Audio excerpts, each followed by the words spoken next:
Welcome to Mind Meets Body and Soul, a podcast that connects the dots between clinical mental health and spiritual holistic wellness. I'm Heather, a licensed clinical social worker and mental health guru. And I'm Devon, a Reiki master, spiritual teacher, and lover of all things woo-woo.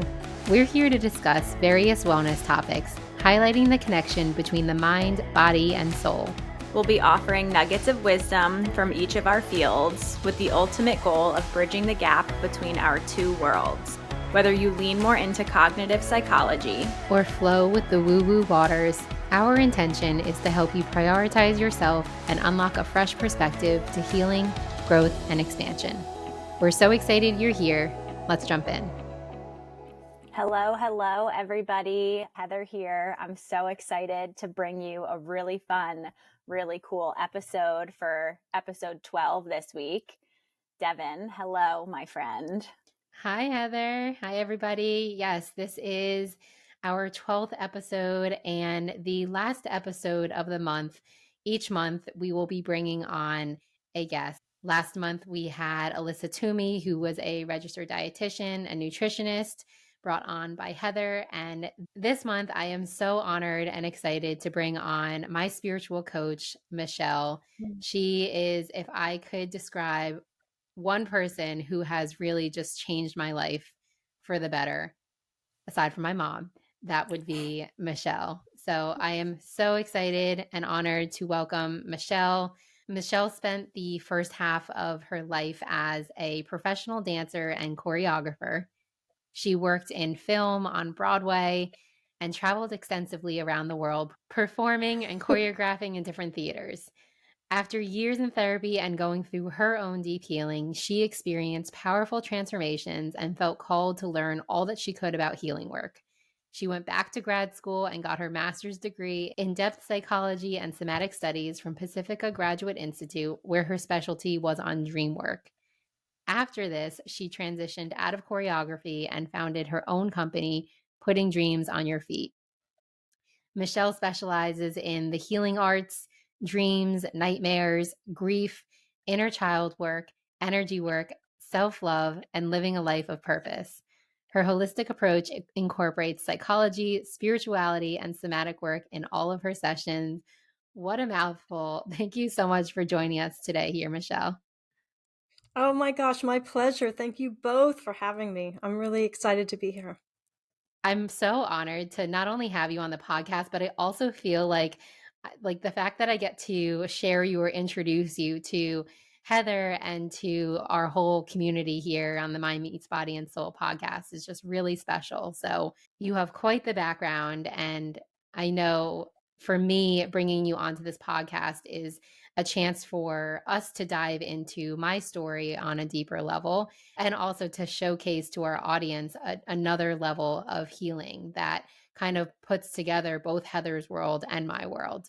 So please start us off with, how you got started. I mean, being a professional dancer and choreographer, how did you go from there to now what you do in depth psychology and somatic studies? Oh, such a great question. Something I ponder often too, like how did this happen? It always felt like it was a higher part of me transitioning me. It wasn't my logical linear mind that was doing this. It was like a deeper part of me. And I just felt so called to this work. And I was, when I was younger, it was just dance and choreography were everything to me. And after I started going through therapy, like you mentioned in the bio, and doing my own deep healing work, I realized that so much of my drive was driven by my childhood wounds. It was this need to be seen, to be known as special, to be, accomplishing something that like is so ridiculously hard to accomplish. I mean, I worked so hard and I lived and breathed it. And like as a dancer choreographer, it's a really, really, really, really, really hard lifestyle and hard profession to get into and hard to maintain. And it is unbelievable. But as I started to do my healing work, I realized my drive was disappearing to compete, to keep going after job after job. I still love dance and choreography, but I had zero desire to keep living that lifestyle. being around the people I was around, no offense to anyone, but I just shifted. My vibration shifted, my interest shifted, and I found myself, my lease in New York was up, and I thought, well, I can go to California. It's where I'm from anyway. And I was driving, I had been here maybe 2 months, and I was driving by this school in Santa Monica. It's I don't even remember the name of it, but it's a spiritual school of psychology. And I went and I was so curious about it. And just the buzz I got from investigating it, like it woke me up in this way that I couldn't even believe it. And I was diving into books, and I wasn't sure it was the right place for me because it wasn't accredited. And I thought, if I'm going to really go back to school, I might as well get like an accredited degree. Somehow that mattered.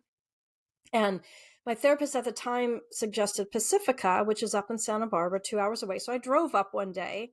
And again, it's like, I don't know who was doing this. Like, it was a part of me that I didn't even understand was driving up to Santa Barbara. And I drove up to this beautiful campus nestled in the foothills of the mountains overlooking the ocean.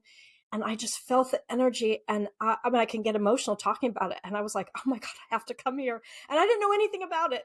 And the woman talking to me, I really wanted to be a therapist. All of a sudden I wanted to be I mean, not all of a sudden, but in a big scheme of things, it was all of a sudden.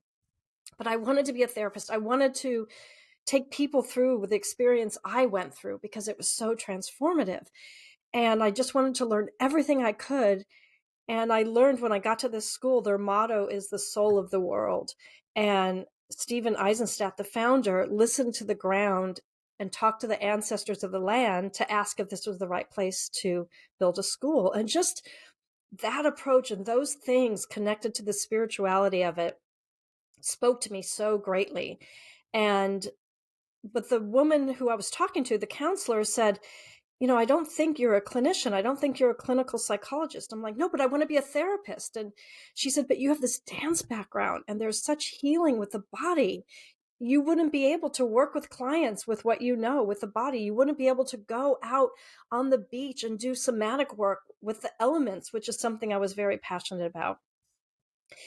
And she talked me into this program that was depth psychology with somatic studies, and soma being the body. So somatic studies was incorporating the body in all the learning.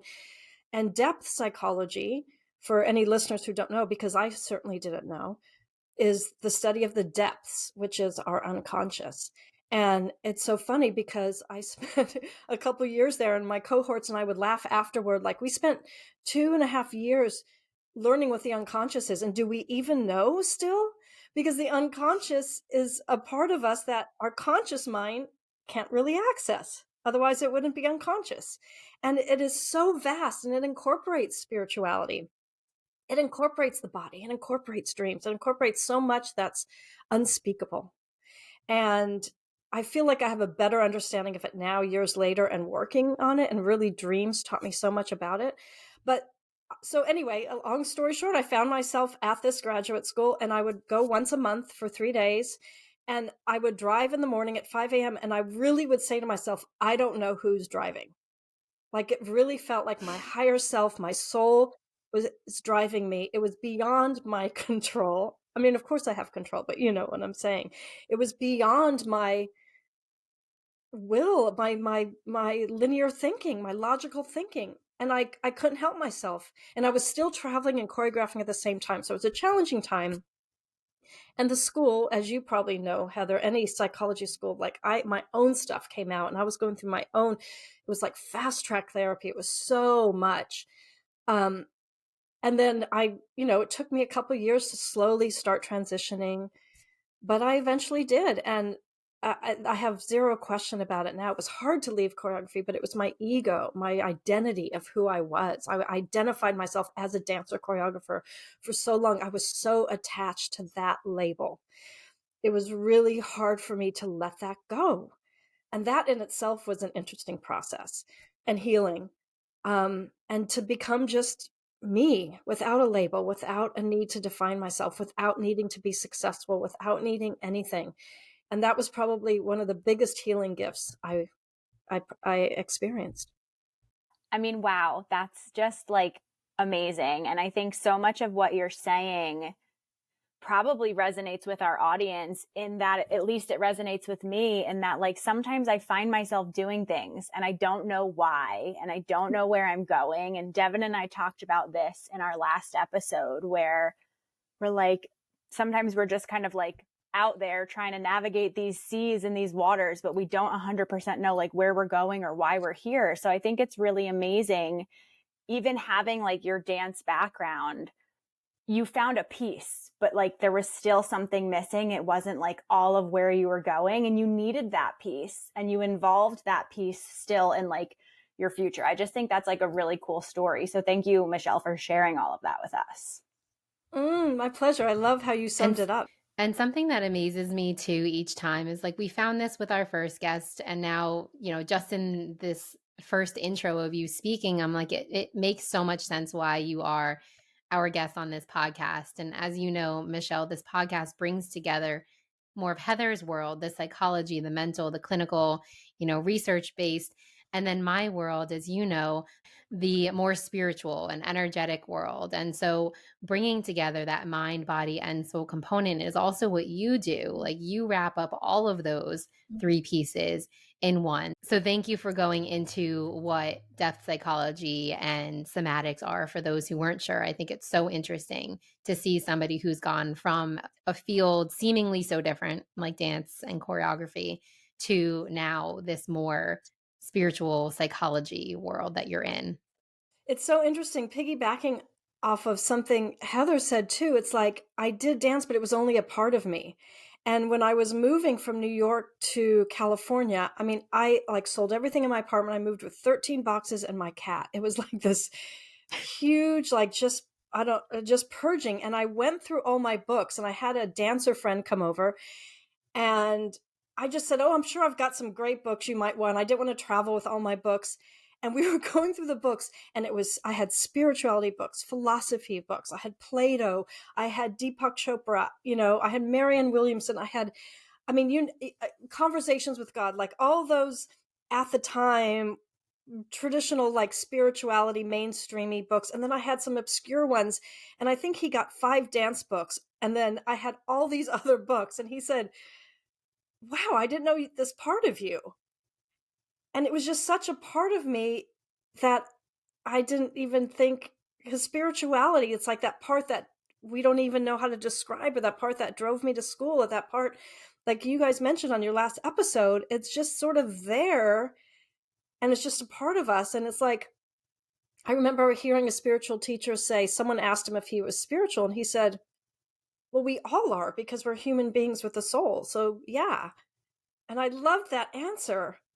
What's interesting to me is that like it makes so much sense to me that you landed in the place that you're in now. Hindsight's 2020, right? Like, I mean, I'm hearing your story where you've arrived at, the place you're at now.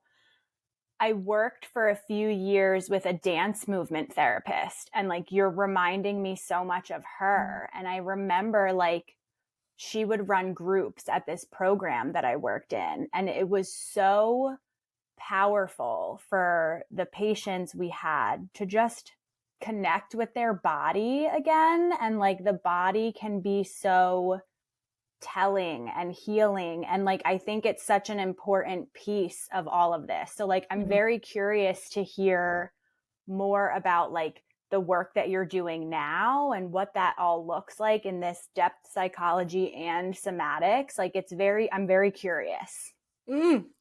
Such a good question. It's so true what you described about dance and the body. And it's something that I sort of took for granted, because again, I thought I was going back to grad school, sort of leaving that part of me behind. And, what I learned by being a dancer and choreographer for so many years, just dropped in my body constantly every day, expressing myself through my body. And then the genre I worked in mostly was musical theater. So we're telling stories through the body. And there's this famous saying in theater where if words aren't enough, sing. And if singing isn't enough, you dance it, right? Because sometimes there are things that can't be expressed with words. Like when we see a sunset, that's just like so powerful. How do you describe that, right? And yet our body experiences it, and we have a felt sense that of awe, of reverence, that is the magic of the universe that I think binds us all together, that is hard to put words to. And so, especially as a choreographer, I'm trying to elevate this. My job is to elevate, or was to elevate the story to another level, so that the audience, whether they know the words or of the song or whatever is happening, they feel it in their body, right? We have these mirror neurons that reflect back from someone else. Our bodies speak to each other. And so the audience, my goal was have the audience have this sensation of watching the choreography and feeling the story in it, the sunset in them, without us having to say the words about it, so that the movement felt organic to the expression. And I could the body doesn't lie. And as you know, and so I could always tell when I was working with dancers, I could feel it in my body when they weren't connected to the intention behind the movement. They weren't telling the truth. Right. And that was something I really, like, if someone said, well, what made you different from other choreographers? That was something that I was, like, whatever you want to call it, known for, was the organic quality and storytelling through the body of the dancers in a way that was a little more abstract and little literal. That wasn't literal, but you feel it when you watch. You feel it when you watch choreography or a dance show and it's connected to truth. You feel it in your body. You don't need to know what it means, or any piece of art, anything, right? So those mirror neurons I can now use, like when I work with a client, I've spent so many years doing it. I can just sit and feel. It's undescribable. I don't know how to describe what I do. It's that same sort of unspoken, unconscious sensation of feeling energy, feeling the truth in their body. And I can scan and see where there's untruth, where there's discord, where there's something that wants the attention, right? Where there's a little more density, where there's emotion. And so, how do we, anything that we've denied, ignored, repressed, shoved down, and from our conscious mind goes into our unconscious, and it doesn't stay in our mind, it goes into our body. Our body holds all of that. So when I'm working with a client, we're working with the unconscious, working with the unspoken, the things that they haven't been able to access, mainly because it's too painful, for so many reasons. And so it's really gently guiding them to that place that I'm picking up on, of where it is. And then they do the work, right? Sometimes, just as you know, how I didn't even realize, because I was so used to being with dancers, who we can take a high level of emotion and anxiety and stress in our bodies and not even flinch. And so when I first started, I realized I had to be really careful, because people were a lot more sensitive to being in their bodies than I realized. I have a different, level of awareness in my body than the average person who didn't spend 12 hours a day in it, working that way under that stress. And so I find it's a really gentle practice. It's a real, just wherever we put our attention, the energy goes. So we just put the attention on that space and find what's hiding.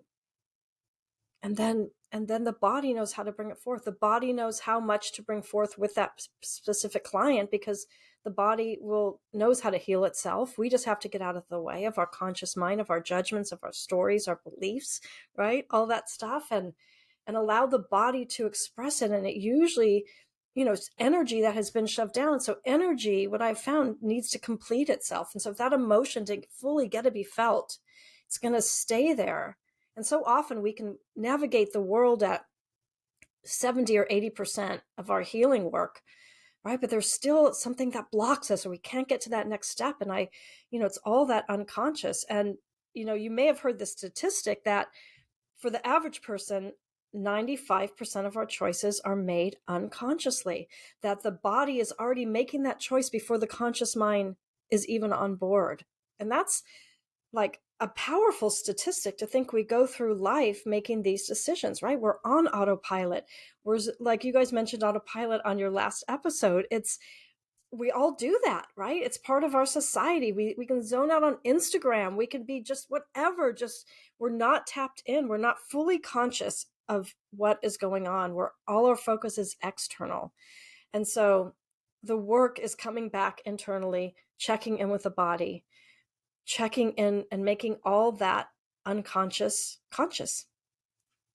So beautiful, Michele. Thank you. There were so many nuggets of wisdom there. And, one brought me back to the very first episode that Heather and I had together, where we were sharing this conversation of why the two of us were coming together and why we felt it was so important to be having these conversations and to be sharing, insight from both of our worlds. And you said something along the lines of, and I'll let you, if you remember what you said about your field and the limitations of the mind, if you wouldn't mind chiming in on that.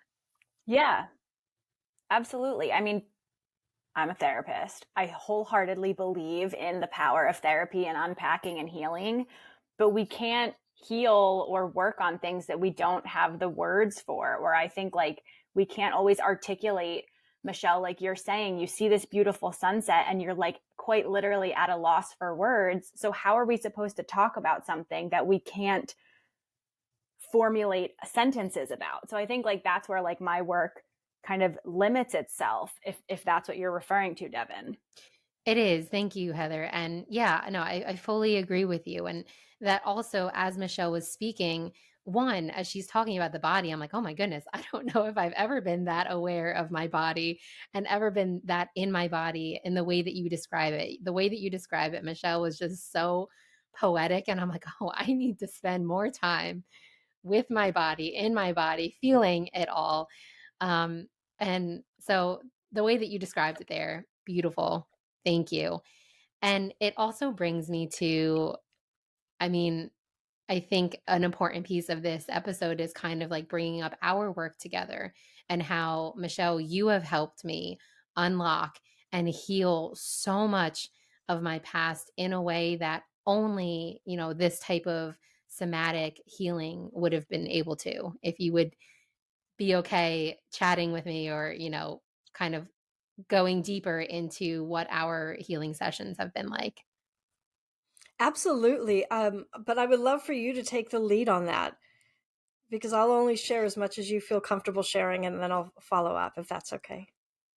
I have to also say, Heather, anytime I'm in a space with Michele, she just has like, it's her energy. It's the way that she holds space for me. I always, and I'm sure that you do this with your clients, and I'm sure that I do this with my clients too, where we just feel like so comfortable in opening up and sharing. So since Michele is here, I'm like, all right, I'll talk about whatever. Like, let's chat about it all, because I'm in a safe space and I know that it's something that I would love to share. Because Michele, you mentioned so much about what you do, and for those who haven't experienced this type of healing, they may be like, huh, what? The unconscious or the subconscious? What does that even look like? So I would be happy to share, a little bit about my experiences working with you, Michele, and then Heather, for you, like listening along, being able to make those connections between what Michele has done in her work, or what Michele does in her work with clients, and similarly how you work with your clients in the way that you do. So, Michele, I first came to you in August of 2021. I was pretty new into my spiritual journey, and I was at the point of that spiritual journey where I was like, I need answers. I was coming from this place of like desperation, of wanting these answers for why I felt like I couldn't hold on to the things that I had finally, gotten in life. 27 years old in my life, and Heather, you and I talked about this last week. I thought that I had everything that I could have wanted. And then over that next year, I just kind of felt like things were falling through my fingertips. I felt like the things that I wanted previously, I didn't want anymore. I wanted something different or something more. And I went down this rabbit hole of searching for answers through podcasts, through Instagram, through books, and any other social media platforms. And I came across your page, and something within me felt called to reach out to you. I had read that you were some kind of healer. I honestly had no idea what exactly you did, but I was like, I need help. I need guidance. And we've talked about this before. We're going into a session. I had no idea what to expect. I had never heard of depth psychology, somatic healing, and a large part of what you do is inner child healing work. And I had never even heard of what my inner child was. And this is now almost 2 years ago. And so in our session together, you would ask me to set an intention for my healing. And that intention was along the lines of trusting. I wanted to be able to trust in myself, in my romantic partnerships, in the universe, and in things working out for me, because I knew that there was something deeply missing. And it was that element, or amongst other things, it was that element of trust.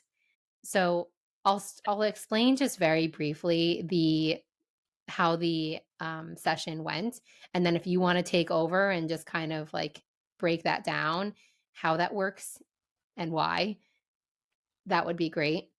That sounds great. Okay. So, and Heather, this also reminds me of a past episode that you and I chatted about how when clients come to you, they're usually wanting to talk about, especially if it's a client who's coming in with relationship problems, right? Like they want to talk about the relationship. They want to talk about the other person. And that's exactly what I did in my session with Michele. I was using the romantic partnership that I was in at the time, or the one that I was struggling through, to express and work through what I was feeling. And what Michele did in that moment was take that attention away from that person that I was speaking about, or that relationship I was speaking about, and she brought it back to me. And that was very confusing for me. And you've said this before, Heather, too, and it just makes me laugh. Like so often we want to like point the finger, be like, no, but I want to talk about this person. I want to talk about this relationship. I don't want to talk about me. And Michele, you guided me into my body from what I can remember. And you asked me to find where that feeling, where that discomfort, where that pain was in my body. And question that I hadn't really quite received from other people, but also keeping in mind that I had been doing Reiki healing. I had become recently certified. So it was a little bit more well-versed in being able to tune into my body, but it was still pretty foreign territory for me. And in locating that pain in my body, I remember you then asking, okay, give it an age or give it a number. Again, a really foreign concept, but what I was surprised to hear was a number pop up. And it was somewhere, I don't know, 5 or 6, somewhere along the lines there. And you instructed me to stay with that emotion. And when I did, a memory just kind of popped up in my head. And it was this memory of the first time I remember losing my mom in a grocery store. So it was a grocery store memory. And I still remember this as if it were yesterday. My mom, my sister, and I were in this grocery store together. My mom must have said something like, all right, I'm going to take Morgan to the bathroom. You can either come or I'll be right back. I wasn't paying attention. Turn around, all of a sudden, my mom and my sister are gone. And instantly that feeling that I was having in this present moment in the session was the feeling that I felt all the way back to whatever, 5, 6, 7 years old. This immense fear that was really traumatizing. And so I will pass the baton over to you, Michele, to kind of break that down for us. But that was like the first very illuminating experience that I had with somatic healing. And it's one that I come back to all the time when people ask me about this work that I do with you. Mm, mm. Beautifully said. Thank you, Devon. Yes, I remember it so specifically. And because of your Reiki work that you had done, you were able to access those parts of you really quickly, faster, I think, than maybe other people may have been able to. You were able to, I mean, let me give you an example. When I was going through my own healing and my therapist at the time asked me to find an age, I got like so angry, and like I had so many layers to even get to that I couldn't even access it. So just to give you an example of where I started from and how easily you went ahead and accessed that age and that emotion, you were able to fine tune it and find it, right? So my process is I'm listening and my body's listening, really, and I'm just getting out of the way and I'm listening to your body because your body knows where to go, right? And you went to where it felt. You went to what you felt. And I can feel that emotion that you were feeling. And I knew that it was really deep, and I knew that it was even beyond this memory. And so I knew to go slow, and I knew that this emotion, just my body's reaction, was enough, that would be enough for today. That's as far as we'll go. But I also know that if the three of us sat here today and we had zero memory, if we had zero memory, what would that be? We would be, I mean, we can ask the listeners, right? Imagine no memory. You're present. You're just in the moment, right? We're not being pulled back by anything. And so when we have these problems in relationship, it's always, and Heather, I saw you, agreeing with all that Devon was saying, and you probably direct people back to themselves too, right? It's always back to yourself, back to your memory. What part of you caused this reaction? Because the truth is, we're all just living our own lives, right? But we're feeding our bodies are communicating with every other body, and we're communicating with their wounds, and our wounds are speaking to their wounds through the body. And all that unspoken, our mind tries to make sense of, and we can't make sense of it. So I really just was listening to your body, Devon, and listening to your story. This is very interesting. And Devon, I remember you also saying one time in a workshop or a meditation that we were doing together that the body stores, it's like a filing cabinet, and you can like go in and like find memories in your body. And I guess like this is me needing an answer, or like needing, some tangible things. So like, okay, we have this memory of losing your mom in the grocery store. Like, what do you then do with that? Like, we have these painful memories and these traumas that are stored in our body. Like, now what do we do? Such a good question. So it's almost like if we get cut, right? First we have the pain, so we go, ow, or ow, that hurts, or we cry, right? That energy, that emotion just naturally wants to come out. And I have found, even when I hurt myself, if I allow myself to be like, ow, and really express it, it heals faster, whatever physical ailment, right? And then the body knows how to repair itself. So that emotion, so she had this emotion as a young child, but then she's in a grocery store, and we're taught by society, you're not supposed to express yourself. You have to quiet it down. So all those times we quiet those emotions, right? The body then holds it. It didn't get to fully express how it felt. So that injury is still there. So when we go back in it, and then the body, and then Devon, if I remember, and I hope this is okay to say, but I remember going in, you going into your body, and it's really painful. So you were re-experiencing that pain, and letting it come up and out of the body. And then once it's up and out, I mean, I've experienced this myself. Once it's up and out, it's free. And that memory doesn't need to come on back, right? So it's almost I call it reparenting yourself and your body, so that all these different parts don't have to show up, because we're in a relationship, and that younger part that didn't get the love they needed, that felt abandoned, is actually showing up because it doesn't feel safe that you're going to take care of it, because that wounding is still there. But when we go back and we take care of our younger parts, and we let them know we're safe, and that they don't have to show up in adult relationships, right, then we can show up as our adult self and manage the other person's wounding that may be coming at us, and manage what is going back and forth between the bodies. It's exactly what you just described, Michelle. I remember during this first session, accessing this level of pain was a pain that I had never to that point consciously experienced before. And it didn't make sense to me, because here I am, at this time I was 28 years old. And I was like, I got lost in the grocery store. My mom was just in the bathroom, like it was no big deal. I remember I went to the pharmacy counter, and they paged my mom, and, there she was. It was all good. But in the moment, that experience was extremely traumatizing for that younger version of me.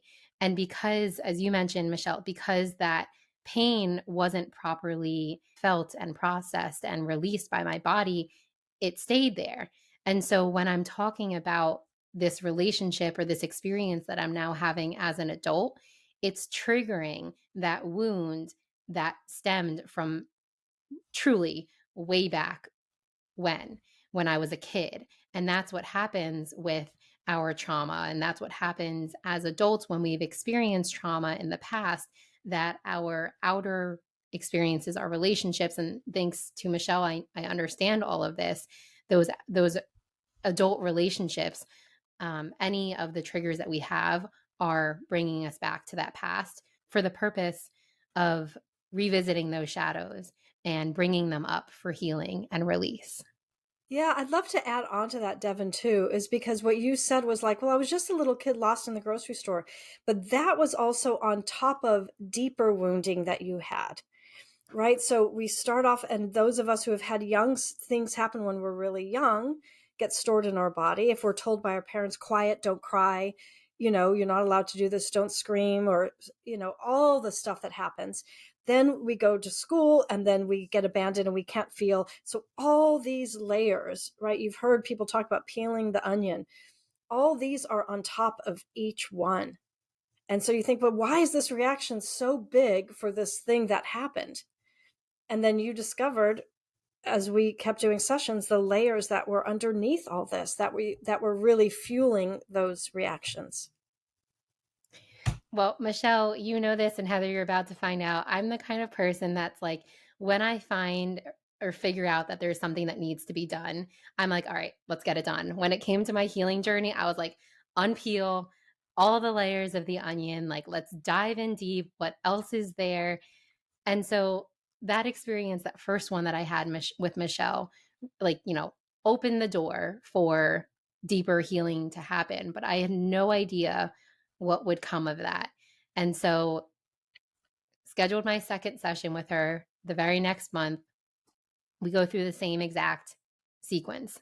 I'm sharing with her what I'm experiencing. I'm getting emotional. By now, I suspect that she's going to ask me to drop into my body. I'm like, okay, in my body. I've located the pain, and now the pain is bigger and more intense. And she asks me for the age, for the number. And I'm sitting with it for a moment, because what came up for me, and like Michele, you said this earlier, like you knew that there was something deeper there. I had no idea that there was something deeper there, or even what it would be, which sounds so silly as I'm going to go into this now. But what came up for me was the number 0. And I remember hearing this number 0 in my head and being confused by it and saying to you, the number 0 is coming up. Like, does that even make sense? And you, not totally knowing, my whole background story, you encouraged me to stay with that number and to see what was there. And then the light bulb moment for you probably came on when I said, well, I was abandoned outside of a post office by my birth parents, but I was only 2 months old. Why would that be coming up right now? And that, like, I can laugh about it now and I can be like, well, duh, now. But at the time, I had no idea that there was any ounce of abandonment wound there. And that was huge. And Michele, I thank you so much, because that, and I'm going to get emotional here, but that just opened the door for everything for my healing journey. So thank you. And if you would like to take the baton again and, kind of break that down, I would appreciate that.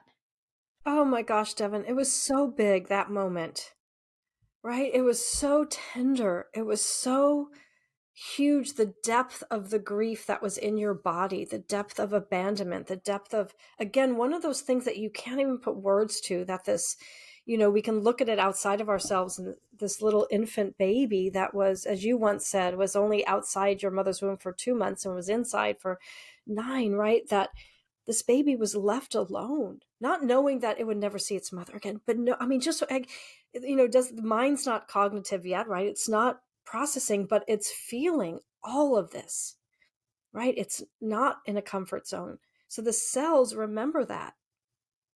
And until that gets to be healed, and that baby needed reparenting and needed you to hold it and be with it and let it know it's safe, that this isn't going to happen again, right? So these things happen and we build our defenses around them, right? So as a young child, not a young infant, excuse me, not even knowing cognitively what you're doing, there are defenses built, right? That's what we do. Our body, our reptilian brain, part of our body, that fight, flight, or freeze gets activated, and you were in survival mode, whether you knew it or not.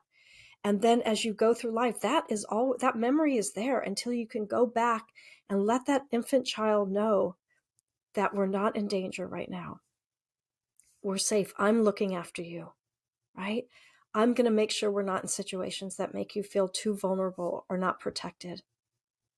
And then the more you do that, then you re-regulate the nervous system, and the reptilian brain can calm down, right? And you can drop on into your, breathing and lower your, get out of sympathetic and go into parasympathetic and regulate your nervous system.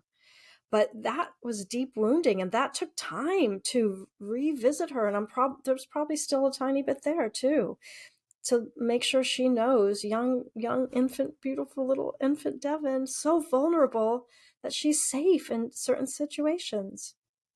Devon, I am so proud of you and appreciative of you. And like, that was like such an amazing thing for you to share with us, but also like for you to go there. Like, obviously you said like it made you emotional to go there and to talk about that. And I'm just really, I don't know, Michelle, you said it earlier, like this feels like a beautiful sunset that I'm looking at, and I don't know the words to say, but like, thank you for saying that and sharing that and like talking about that, because I have the chills. I've had the chills this whole time, but I'm just, thank you. That's all. Well, thank you, both of you, Beautifully for, said. as you always do, holding the space. And Heather, you always say that I'm somebody that like brings you to tears. Like Michelle does that for me too. It's like I still work with her. For a year I worked with Michelle monthly, and now Michelle, I work with you bi-monthly, and every single time we get on a call, I am crying, and it's good tears. It's such a liberating tears. But you know Michelle, you mentioned this, like there's so much there. Like it's not, unfortunately, that wasn't just, one healing session that I was able to uncover that and be like, boom, done, out of the way. I am healed from that. It is never going to get in the way again. And that, like, if you wouldn't mind expanding on it, like why is it that, because now almost every session that we have more or less goes back to that moment and everything that stemmed from that moment. And I've found it in the past frustrating because I'm like, here we go again. It's my abandonment story. Like, we get it, Devon. You were abandoned as a baby. Like I almost, and now I don't. Of course, there's so much compassion and love and patience for that version of me. But as I was going throughout this journey, especially in the earlier months, it was really hard for me to be like, we have to go there again. Why? Why do I have to keep coming back to this moment? Haven't I healed enough? So, if you wouldn't mind expanding on that, like when the trauma or the wounding is that big and that impactful, like why do we have to keep coming back to it? Yeah. Yeah, beautiful question. It's like when we have a wound, a scrape, or a broken bone, right? We have to check on it. We have to wash it. We have to tend to it until it heals, right? And certain wounds take longer to heal. And, when we're dealing with parts of us that have been buried and we go into, they were unconscious for most of your life and you made them conscious. Again, when we talk about mind, body, soul, we also have our soul in play here. And in our soul, not to get too, this is a whole nother topic, but if we look at our soul as connected to source energy and all that is, it's also connected to past lives. And there's so much there. There's so much about your body. There's so much about our ancestral healing that are in our genes. And we have epigenetics, and science has shown that certain epigenetics, certain things that we take on can be mutable, can be changed. And in doing so, we can change that across 7 generations forward and back. And this is scientifically been proven. And so you were also dealing with, I believe, ancestral lineage. There's so many layers there, especially at that age. Say you weren't abandoned and you were raised with your same parents, your birth parents, maybe some of that wouldn't have been present. But you were also carrying with you so much that is not a part of your life now. And again, every single person's different. So there are so many layers in this that sometimes we don't have words for, but we keep coming back to it, right? I remember asking my therapist, well, how long does this take? Like you, Devon, I was impatient. I was like, let's just get it done. Let's just heal this and move on, right? And he said, as long as it takes as long as it takes. And it's different for every single person. And I know for me, there were parts of me that logically I knew why I did certain things based on my abandonment wounds from my younger self, but I couldn't access them. I couldn't access them until much, much, much, much later, until I had gone through so much healing where my body felt safe enough to access it. And when I did access it, the grief I felt and horror was so extreme that I could barely hold it. And here is someone who, I hold space for other people, and it's years, 20 plus years in therapy and healing work. And I've done shamanic healing and plant medicine, and I've done all sorts of healing. And here the same emotion is coming up, and it was almost unbearable for me to hold it. And I think I let it all out at once. And I think had I been working with someone, I was doing it myself because I'm used to doing it myself. But had I been working with someone, I could have titrated that out slowly, and it wouldn't have been so overwhelming. And so often, sometimes the danger in this work is when someone wants to do it too fast. And that is what causes psychotic breaks. It could cause a lot of things that aren't healthy because it's too much to handle all at once.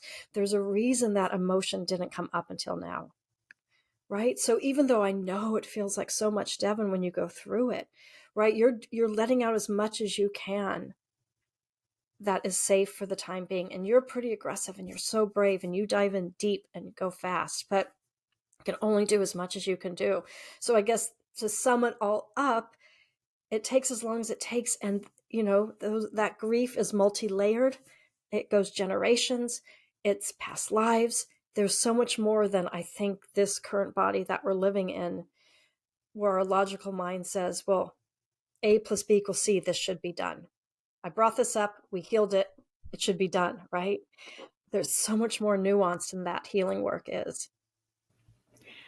I was not at all involved, or even, Devon, a part of your life when you were dealing with all of this healing. But as you were sitting here saying oh, here we go again, Devon, on this loop of of course, the abandonment story, I was thinking how could it not be about that? Your literal whole life, aside from 2 months of from when you were born, stems to this place. So everything that you've lived has been touched by this very impactful piece. So how human it was. My thought was silly Devon for being so human and being here we go again, and not allowing yourself to feel that, how could you not go there? How could that not have impacted all 20 up to the 27 years of your life from that moment on, And yeah, I think beautifully that said, Heather. It was. And I think that having that knowledge now, having this experience, each and every one of us as a therapist, healer, practitioner, in whatever we do with our clients, is having that knowledge from personal experience helps us have that compassion, that understanding for the clients that we work with. And so you're so right, silly human me for thinking that, it was just such a minor thing. And the reason why silly human me also thought that it was such a minor happening is also because I was adopted at a very young age, brought into a secure, loving family, living here with all of these opportunities, with all of these friends, supportive family, my physical needs being met, So again, human me, why would I ever think that there was anything deeper to that? Or why would I ever think that like something that happened at such a young age that I don't even remember has impacted every single part of me now, from that moment onwards. And that really just brings like full circle, Michelle, everything that you've been saying of how our trauma gets stored in our body.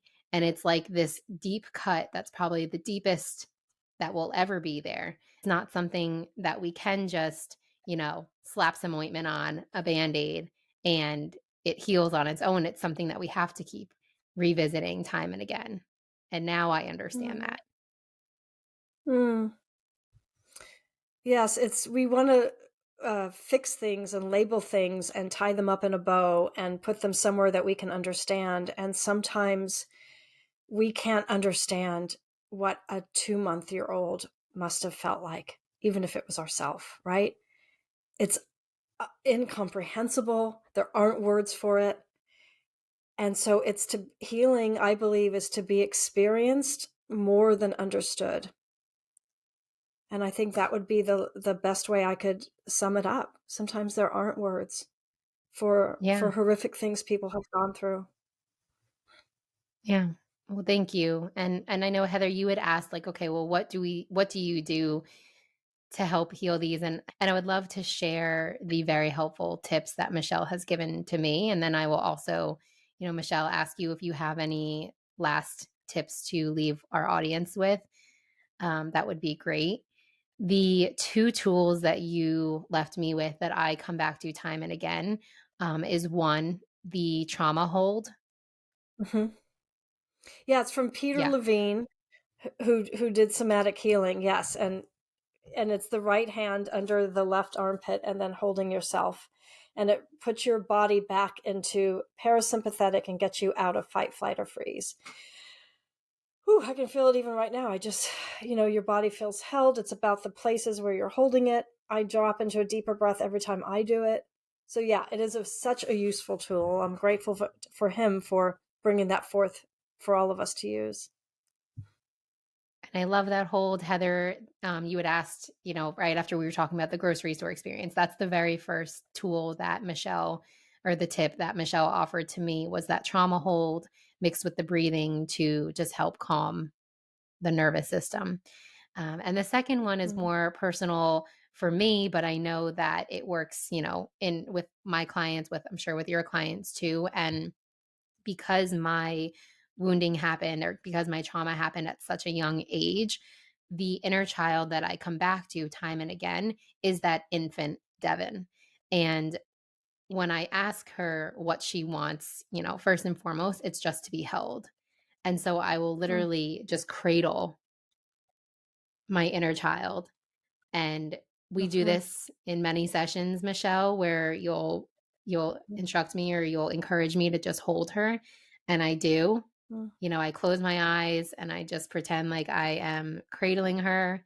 I rock her, and then I can feel in my body when I settle down and come to a state Mm. of calm. And that's when I know that I have Mm. soothed my nervous system and her.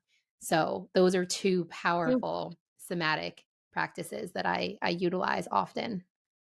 Yeah, and beautiful that you do them. I think that allows you to keep healing at such a deep level. The constant care you're giving your body and your inner child. Beautiful, Devon.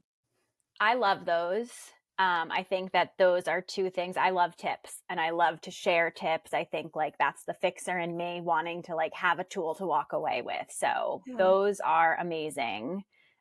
Michelle, is there anything else? I mean, you've already shared so much with us and with our audience. Is there any final tip, thought, tool that you have and want to share with us today? Mm. Mm. Thank you. Yeah, I'll share this one. It's so simple and it's something that I have to remind myself to do. And it's just so basic, but it's just putting both hands on the heart and taking a pause throughout the day and seeing, I check in, where is my energy? Is it all in my head? Is it in my body? Is it in my heart? I just breathe in my heart, take a pause. What do I need?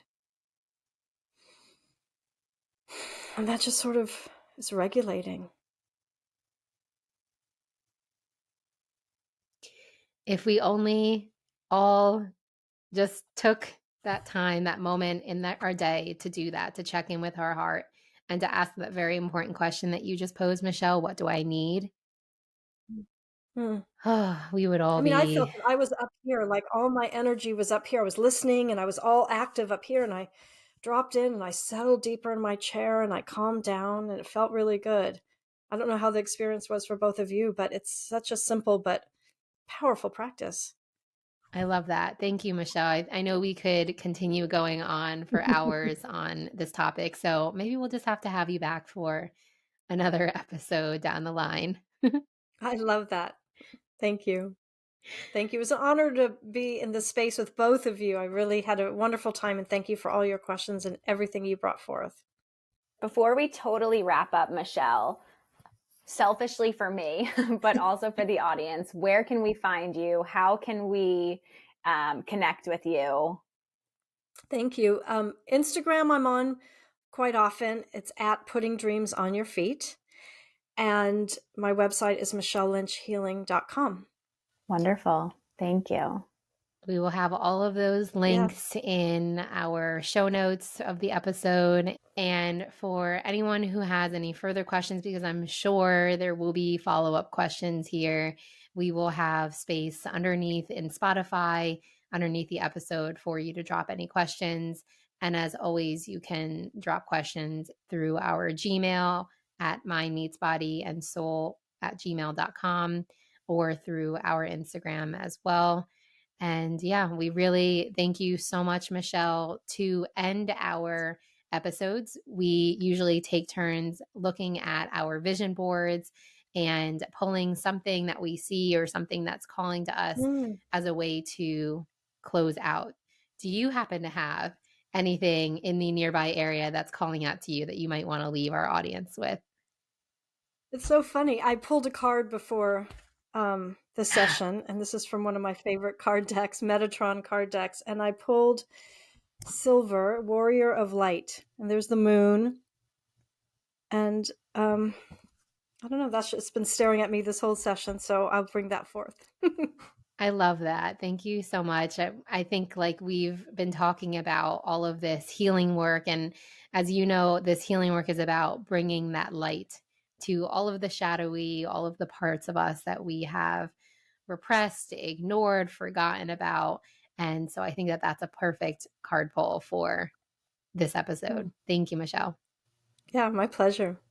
Yeah. Thank you, Michele, so much for being here. This is amazing. I definitely think Devon was on to something when she said we'll have to bring you back for another episode, because there's just so many directions. I was like, control yourself, Heather. Don't ask too many questions. Like, there's too much. We have only a limited amount of time. So thank you. Thank you. Amazing, amazing. Devon, thank you for being vulnerable and so courageous and sharing your story with us today. And another episode in the books. Another good one, episode in too. books. Yes. Thank you, Michele. Thank you, Heather. Great episode. And we look forward to having you back again in the future. Thank you. Thank you. Bye, everybody. We'll see you next week. We're so glad that you took the time to share this space with us. We'll be releasing new episodes of Mind Meets Body and Soul every Tuesday, so be sure to give us a follow and share this podcast with those you love. To connect with us and join our communities, head to the show notes where you'll find our contact information and individual websites. Until next week, stay grounded, keep growing, and trust that everything you seek is unfolding for you.